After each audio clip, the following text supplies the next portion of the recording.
Imagine a man who stood before his congregation every Sunday, his voice steady, his words filled with conviction. A man who preached about love, forgiveness, and the path to righteousness. He was a figure of admiration, a leader, a man of God. Beside him, his wife, a devoted woman, always in the background, always supportive, always the picture of quiet grace. Together, they were the embodiment of faith, a couple so deeply trusted that people poured their hearts out to them, sought guidance, believed in their wisdom. Their home, nestled in a quiet town, was a place of warmth. Doors always open. Smiles always ready. They counseled the broken, comforted the grieving, celebrated the joys of those who turned to them. To the outside world, they were an inspiration, a love story wrapped in faith and dedication. A model couple. The kind people envied, the kind people trusted. But trust is fragile. And sometimes, the most perfect facades hide the deepest cracks. Because behind the kindness, behind the prayers, behind the walls of that home, something was happening. Something that no one saw. Something no one would have dared to imagine. The kind of secret that doesn't just shake a community, it shatters it. A secret that turned love into obsession, devotion into control, and faith into something unrecognizable. It started with whispers. Private conversations held behind closed doors. A glance, a touch, a hesitation in someone's voice. A moment of unease that was brushed aside, dismissed as overthinking, as paranoia. But the signs were there. They were always there. People just didn't want to see them. Because how do you question the man who leads your prayers? How do you suspect the woman who's always been a beacon of kindness? How do you allow yourself to believe that the people you trust the most could be capable of something so horrifying? By the time the truth came out, it was too late. A life was lost. A carefully crafted image, shattered. A community left to question everything they had ever believed about the people they held in such high regard. The betrayal ran deeper than the crime itself. Because this wasn't just about a single act of violence. It was about everything leading up to it. The manipulation. The deception. The way people ignored the warnings, the way they convinced themselves that everything was fine. But it wasn't fine. It was never fine. Tonight, we tell the story of a crime so deeply entangled in faith and trust that even those closest to it couldn't see it for what it was, until it was too late. If you're new to the channel, make sure to like, subscribe, and turn on notifications. We bring you true crime stories that don't just tell you what happened, but force you to ask why. Stay with us as we uncover the truth behind holy deception, the clergyman, his wife, and their deadly secret. Reverend Michael Thompson wasn't just a pastor, he was a man people looked up to, a leader who carried the weight of his congregation's faith on his shoulders. In the small town where he preached, he was more than just a religious figure, he was a counselor, a friend, a man whose words could lift the broken-hearted and whose presence brought comfort to those in need. His sermons were powerful, his wisdom undeniable. People trusted him with their sins, their struggles, their most personal secrets. They believed in him. They believed in the life he had built with his wife. She was a woman of quiet strength, always at his side, always smiling. The kind of woman who remembered every birthday, who cooked for the sick, who prayed for those who had lost their way. She never sought attention, never raised her voice. She was the one who held everything together, the one who made their house a home. They had been married for years, a picture-perfect couple. Faithful. Devoted. A team in every sense of the word. But behind closed doors, things were different. There were moments, small, fleeting moments, where something felt off. A tension in the air, a forced smile, a hesitation before answering a question. People saw it, but they brushed it off. No marriage was perfect, after all. No one suspected that beneath the surface, beneath the warm Sunday greetings and the reassuring sermons, something terrible was unfolding. Then came Emily Foster. Young, eager, lost. She arrived in town looking for a fresh start, carrying the weight of a troubled past she desperately wanted to leave behind. The church welcomed her with open arms, just as they always did. And Reverend Thompson? He saw potential. He saw someone in need of guidance, of redemption. He took her under his wing, counseled her, mentored her. People admired his kindness, his willingness to help. It was what made him such a good man, they said. But the nature of their relationship changed. Slowly, at first. A conversation that lingered too long. A look that meant something more. A meeting behind closed doors. It was innocent, until it wasn't. And when the rumors started, they spread quickly. People whispered in hushed tones, glanced at each other with knowing eyes. The good reverend and the young woman. Could it be true? Surely not. A man of faith wouldn't do such a thing. Then Emily was found dead. Her body, cold and lifeless. The town was stunned. A tragedy, they called it. A life cut short. People gathered to mourn, to pray, to comfort one another. But as the days passed, grief gave way to questions. Too many things didn't add up. The circumstances surrounding her death, unsettling, strange. The way certain people reacted, too calm, too rehearsed. And then, the secret that no one was prepared to face. Because Emily hadn't just been another lost soul in need of saving. She had been a problem. A complication. And for someone, she had been a threat. Reverend Michael Thompson had spent nearly 2 decades building his reputation. He wasn't just the pastor of St. Mark's Baptist Church, he was its heart. To the townspeople, he was more than a preacher, he was a counselor, a guide, a man who had devoted his life to serving others. He had a way with words, delivering sermons that could stir even the most hardened souls. People left his church feeling renewed, inspired, convinced that whatever struggles they faced, faith would see them through. He carried himself with an air of wisdom, always patient, always composed.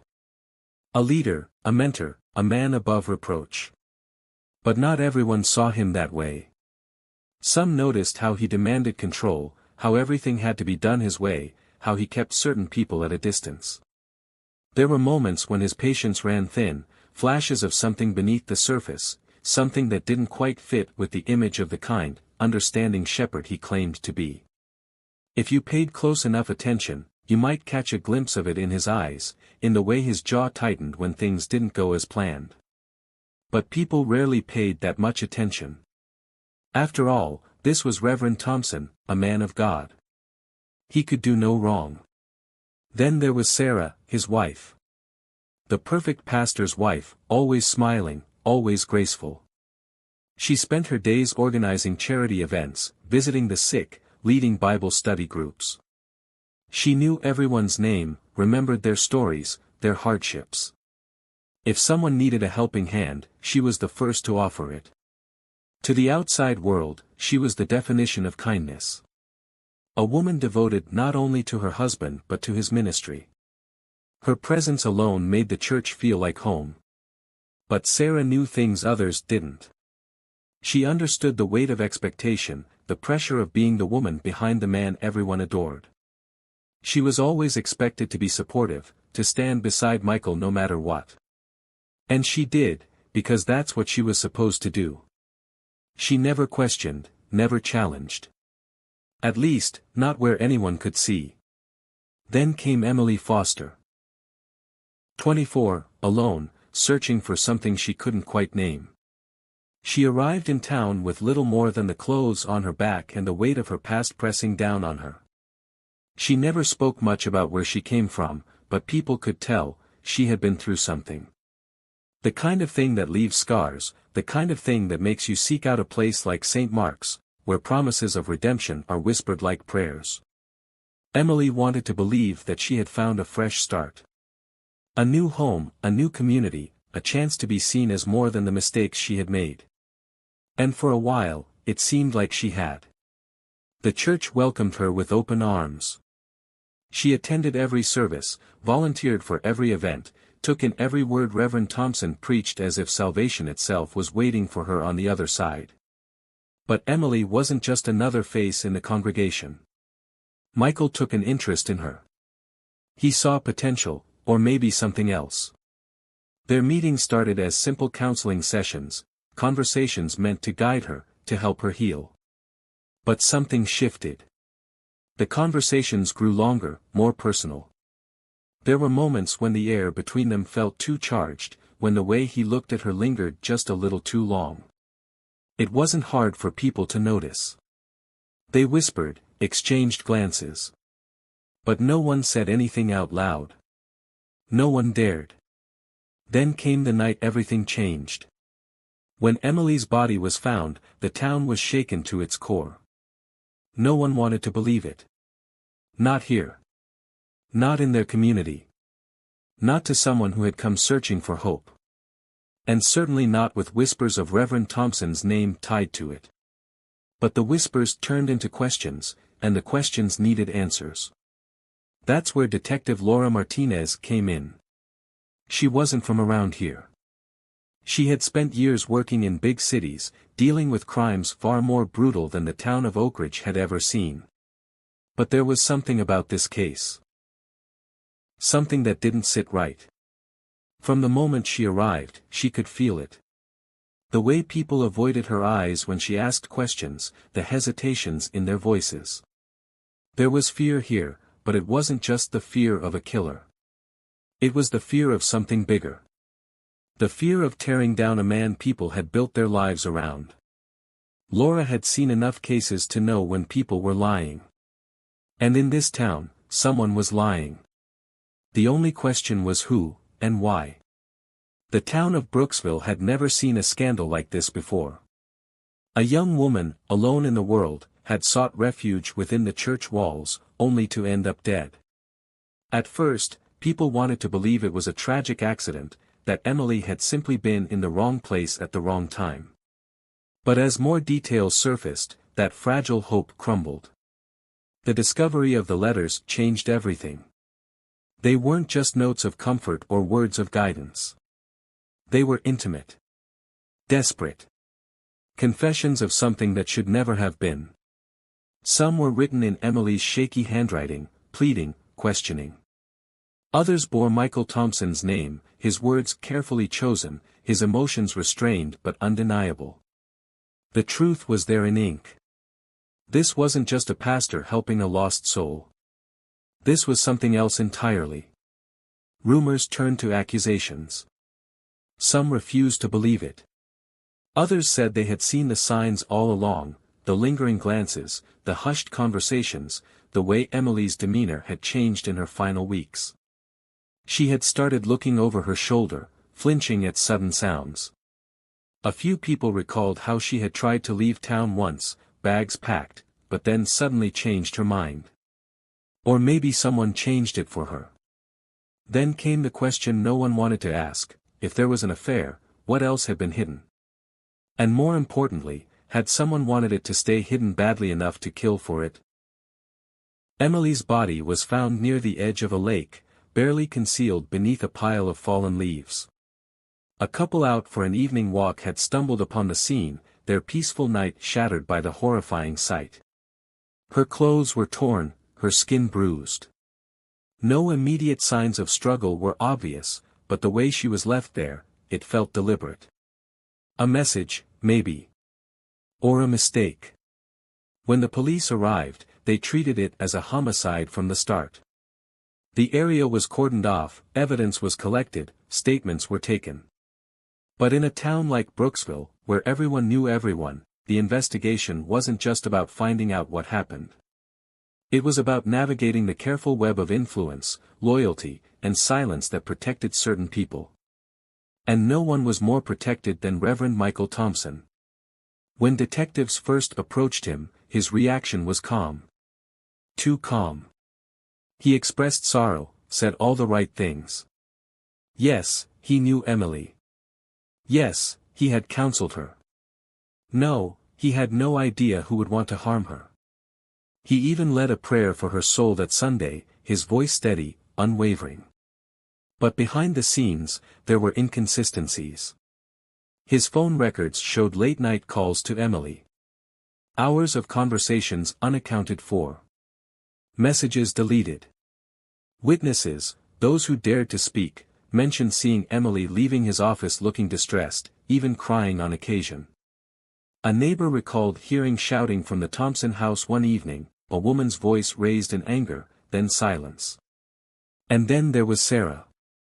She stood by her husband's side, as she always had. She didn't break, didn't falter. But people noticed the way she held herself differently, the way her eyes darted away when asked about Emily. The way she avoided the places Emily used to frequent. Some suspected she knew more than she let on. The police kept pushing. They needed something concrete. And then, finally, they got it. A security camera from a gas station near the lake had captured footage on the night Emily died. It showed a car pulling in, headlights cutting through the darkness. A man stepping out. A figure in the passenger seat, barely visible. The timestamp placed it just an hour before Emily's body was discovered. The car was registered to the Thompsons. As the walls began to close in, the perfect image of the devoted clergyman and his faithful wife started to crack. There were secrets in that household, secrets that had stayed hidden for too long. And now, with Emily's death, those secrets were clawing their way to the surface. Detective Laura Martinez knew from experience that cases like this were never as simple as they seemed. The town wanted answers, but the truth was tangled in secrets no one was willing to talk about. Emily's death wasn't just about a young woman lost too soon, it was about power, control, and deception buried so deep that even those closest to the crime refused to see it for what it was. The autopsy report confirmed what Martinez had suspected from the start. Emily hadn't drowned. There was no water in her lungs. The bruises on her body weren't just from falling.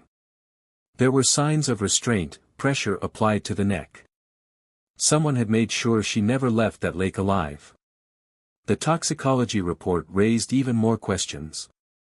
Traces of a sedative were found in her system, the kind that wouldn't have been easy for someone like Emily to get her hands on.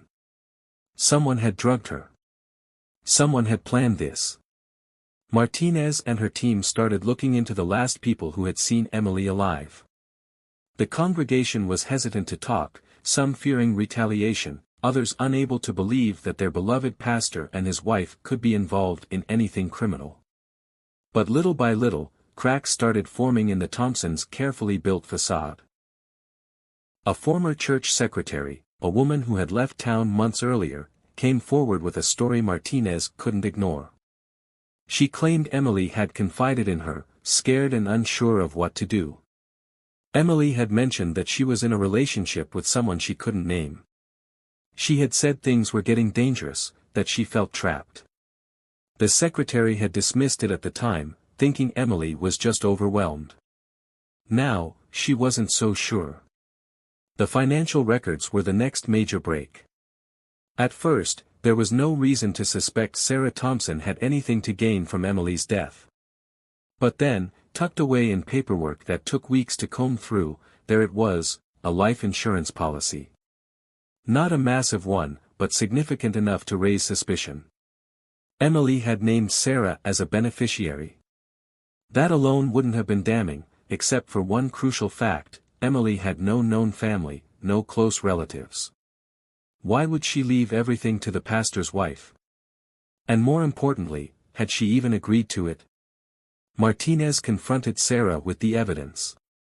Sarah didn't deny knowing about the policy, but she insisted Emily had made the decision willingly, out of gratitude for the kindness shown to her. She said Emily had trusted her, had wanted her to have something in case anything happened.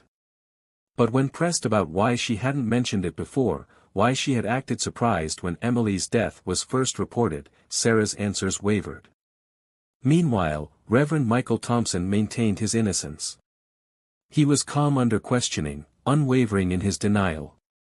Yes, he had counseled Emily. Yes, he had exchanged letters with her. But he insisted there had been no affair, no inappropriate relationship. He painted himself as a man who had tried to help a troubled young woman and was now being punished for it. He even suggested that Emily's death was the result of someone trying to frame him, someone jealous of his position in the church. But Martinez wasn't buying it. The gas station footage placed Michael's car near the crime scene. Sarah's financial records suggested a motive. And then came the final piece, Emily's phone records. In the days leading up to her death, Emily had called one number repeatedly, always late at night. It wasn't Michael's number. It wasn't anyone from the church. It was a burner phone, purchased in cash, untraceable to any known person. But one witness, a cashier at a local electronics store, remembered selling it to a woman who looked a lot like Sarah Thompson. Martinez had enough to push forward. What had started as whispers in a small town was now turning into a full-scale investigation, one that would force everyone to face the truth, no matter how much they wanted to deny it. Emily's death wasn't an accident. It wasn't a tragedy that could be swept under the rug. It was murder. And someone was about to be held accountable. The courtroom was packed from the first day of the trial. Reporters lined the benches, notebooks ready, cameras flashing outside the courthouse.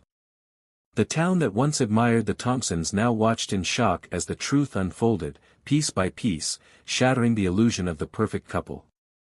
The prosecution laid out its case with brutal precision. Emily Foster had trusted the Thompsons. She had sought comfort, guidance, a place to rebuild her life. Instead, she had been manipulated, used, and ultimately silenced. They detailed how Sarah Thompson had orchestrated Emily's death, driven by jealousy, rage, and a desperate need to maintain control. The affair, the life insurance policy, the burner phone, it all painted a picture of cold, calculated murder. Emily's letters to Michael were read aloud, revealing her growing fear, her uncertainty about their relationship. She had wanted out.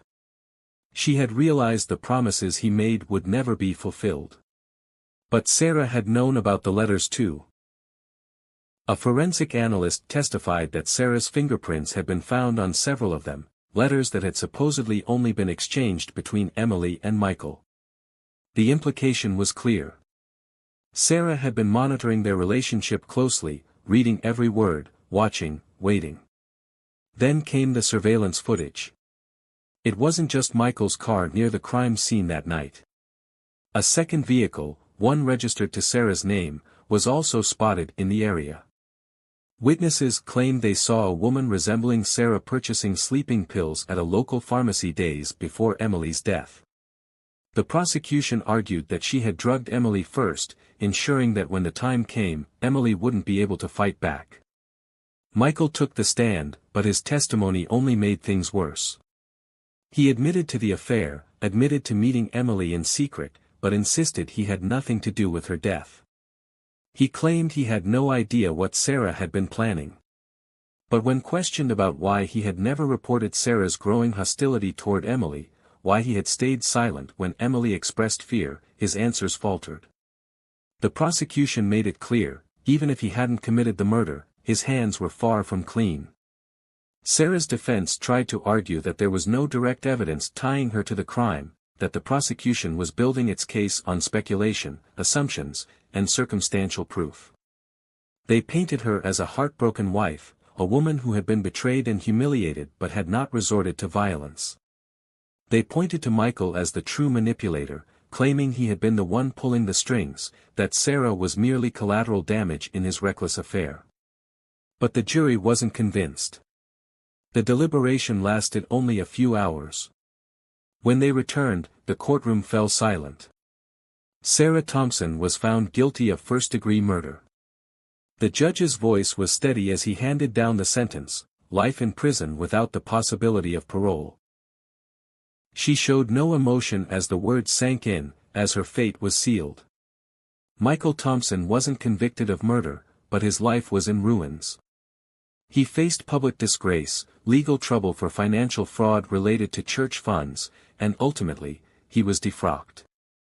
The man who once preached about morality and righteousness was stripped of everything: his title, his position, his congregation. The people who once admired him now turned their backs. As Sarah was led away in handcuffs, Michael sat alone at the defendant's table, staring at the floor, his career, his reputation, his marriage, everything, reduced to nothing. The town of Brooksville would never forget Emily Foster. Her story became a cautionary tale, a reminder that trust can be misplaced, that even the most respected figures can hide dangerous secrets. Her name was etched into history, not just as a victim, but as the woman who unknowingly exposed the truth about the people who claimed to be her protectors. Long after the trial ended, the town of Brooksville struggled to move forward. The church that once stood as the heart of the community saw its congregation dwindle. The pews that had once been filled with devoted followers now sat half-empty, a reminder of the scandal that had shaken their faith. Some members left entirely, unable to separate their belief from the betrayal they had witnessed. Others stayed, hoping to rebuild, but the whispers never truly faded. The stain of what had happened remained. Sarah Thompson began her life behind bars with the same quiet composure she had displayed in court. She showed no emotion during her sentencing, no remorse when confronted with the evidence, no reaction when the jury read their verdict. But those who worked at the prison later recalled how she spent most of her time alone, avoiding interaction with other inmates. Some said she still clung to the belief that she had been wronged, that she was the true victim. Others believed she had accepted her fate long before the trial had even begun. Michael Thompson disappeared from public view after the trial. Disgraced and abandoned, he moved to a small town where no one knew his name.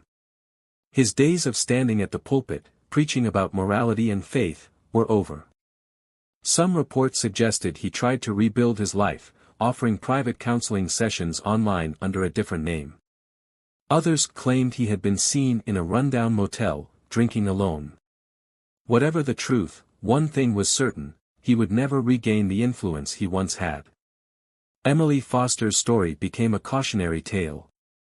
Her name was spoken in hushed tones, a reminder of the dangers that could lurk behind even the most trusted faces.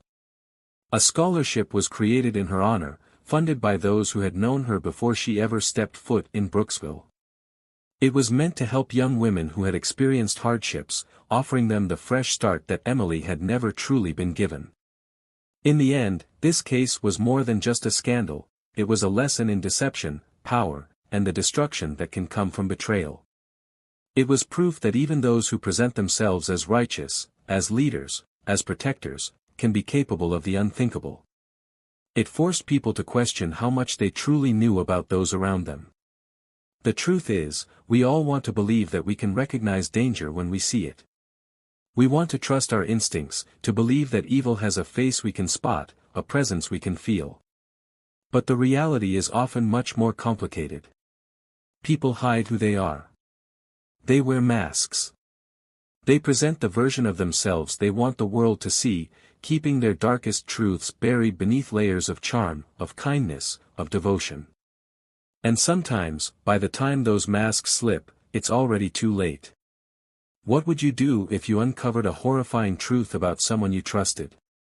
How far would you go to expose it? Let us know your thoughts in the comments below. And don't forget to like, subscribe, and turn on notifications so you never miss another deep dive into the darkest corners of human nature. Every crime tells a story, and every story leaves behind echoes, some that fade with time, others that refuse to be forgotten. The tragedy of Emily Foster, the downfall of Reverend Michael Thompson, the life sentence handed to Sarah Thompson, these were more than just headlines in a small-town scandal. They were warnings. Reminders that truth and deception often live side by side, that trust can be the most dangerous illusion of all. Long after the dust settled, people still whispered about Brooksville, about the church, about the night Emily took her last breath. Some believed justice had been served. Others argued that there were still secrets left untold. Did Sarah act alone, or did Michael know more than he ever admitted? Was Emily's death truly the result of a calculated act, or was it something even more chilling, an unplanned, desperate moment that spiraled out of control? Questions like these linger in every case. Even when the verdict is given, when the guilty are locked away, when the world moves on, there are always pieces that never quite fit. Motives that remain unclear. Shadows that stretch beyond what the evidence can explain. That's the nature of true crime. It isn't just about the answers, it's about the questions that refuse to die. And perhaps that's why these stories captivate us. They remind us that reality is never as simple as it seems. That the people we think we know may not be who they claim to be. That behind every perfect image, there could be something hidden. A lie. A betrayal. A truth waiting to be exposed. If you found this case as chilling as we did, make sure to like this video, subscribe to our channel, and turn on notifications.